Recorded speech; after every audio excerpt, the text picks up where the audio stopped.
सिद्धि की शादी के बाद वो ससुराल चली जाती है। पीछे रह जाती है भाभी रानी।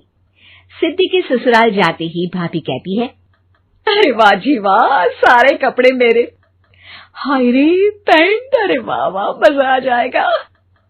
अरे ये सिद्धि की अलमारी के सामने खड़े होकर क्या बड़बड़ा रही है? जाकर देख मेहमानों को विदाई की मिठाई मिली कि नहीं। अब हाँ माँ जी, क्यों नहीं, लेकिन पहले कपड़े तो बदल लूं। अब रानी आ जाती है सिद्धि के उन कपड़ों में जो वो ससुराल जाने से पहले घर छोड़ जाती है। अरे रानी, कुछ दिन रुक जाती। अरे ये तो सिद्धि बिटिया को मैंने ही दिया था, बड़ा ही फबता था उस पर, तुझ पर तो कुछ खास नहीं लग रहा। अब वो ना मेरे सारे कपड़े गीले थे तो सोचा पहन लूं। वैसे भी सिद्धि को कौन सा दिन पुराने आउटडेटेड कपड़ों को पहनना है। वैसे भी ये सूट तो मैंने तभी पहना था, वैसे खास है भी नहीं ये। हाँ ठीक है, लेकिन ना मेरी सिद्धि पर तो जमता था। सारे मेहमान चले जाते हैं और सिद्धि ससुराल से मायके पहली बार आती है। अपना घर, अपना कमरा, अपनी अलमारी। ये बोलकर जैसे ही सिद्धि अलमारी खोलती है तो सामने उसके कपड़ों की जगह कुछ और ही रखा होता है। माँ, ओ माँ, जरा कमरे में तो आना। सास और रानी वहां पहुंच जाते हैं। रानी ने पहनी होती है सिद्धि की जींस और टी शर्ट। अरे भाभी, ये क्या? ये तो मेरी बड़ी ही महंगी टी शर्ट है, इसे आपने घर में क्यों पहनी है?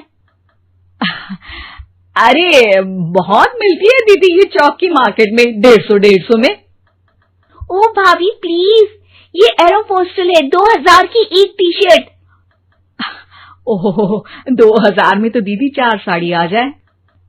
अब क्या बोलूं भाभी, ये मेरी अलमारी में छोटू के कपड़े, तो मेरे कपड़े कहाँ है? मेरी अलमारी में? अब दीदी आपको कौन से पुराने कपड़े पहनने थे? माना भाभी, लेकिन मैं जब घर आती तो यही सब पहनती ना। अरे तुम तो बड़ी कंजूस हो दीदी। खैर, वक्त आता है जब सिद्धि ससुराल के लिए रवाना हो रही होती है। अरे रानी, अंदर से सिद्धि का गिफ्ट ले आ, लड़की पहली बार ससुराल से मायके आई है। रानी अंदर जाती है और एक सिंपल सी साड़ी लेकर बाहर आ जाती है। ये लीजिए माँ जी। सास बेटी को गिफ्ट देकर ससुराल भेजती है। अगले दिन रानी एक सुंदर सी साड़ी पहनकर सामने आती है।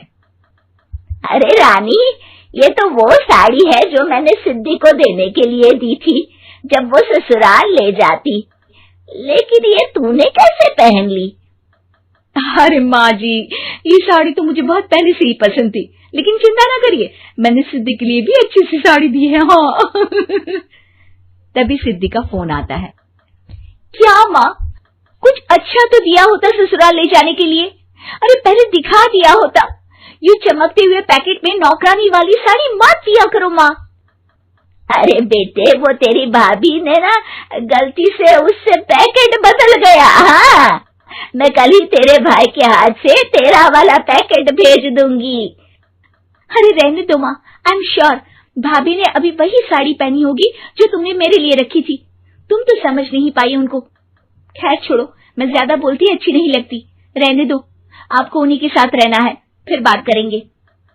सास को रानी पर गुस्सा आ जाता है। वो उसके कमरे में जाती है जहाँ वो शादी का एल्बम देख रही होती है। रानी, मार्केट जाकर एक ऐसी ही साड़ी लेकर आ, कल प्रतीक जाकर सिद्धि के घर दे आएगा। अरे क्यों माँ जी, कितनी साड़ी देनी है दीदी को? यहाँ कोई सेल लगी है क्या? अरे चुप कर, मेरे बेटी के हिस्से की साड़ी खुद पहन ली, अब ज्यादा ज्ञान बांट रही है। एक दिन सिद्धि का फोन आता है। माँ, मेरी सास ने आप सबको खाने पर बुलाया है। सारे लोग सिद्धि के ससुराल पहुंचते हैं। खाना खाकर वो लोग निकल रहे होते हैं कि सिद्धि की सास सभी को गिफ्ट देती है। अरे बहन जी, बेटी के घर का खाना खा लिया, यही बहुत है जो आप ऊपर से गिफ्ट भी दे रही है। अरे बहन जी, आप भी कहाँ इन बातों पर विश्वास कर रही हैं। सास सभी को गिफ्ट देती है, लेकिन रानी को जो साड़ी देती है वो अजीब सी हरे रंग की लाल रंग के बड़ी छाप वाली होती है। अरे छी, ये कौन पहनेगा? सासू माँ को तो जरी वाली इतनी सुंदर, और मेरे लिए ये नौकरानी वाली।